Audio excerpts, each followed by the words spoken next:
Hello. This short tutorial describes how to set up your customer types in StableMaster. Customer types are useful because they allow you to distinguish between different groups of customers in the system. This allows you to filter and report by customer type.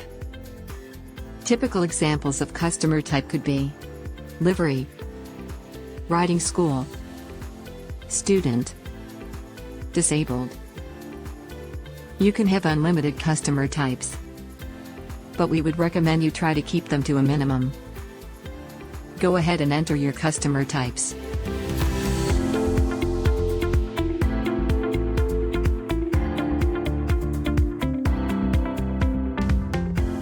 Don't forget to click Save. Great.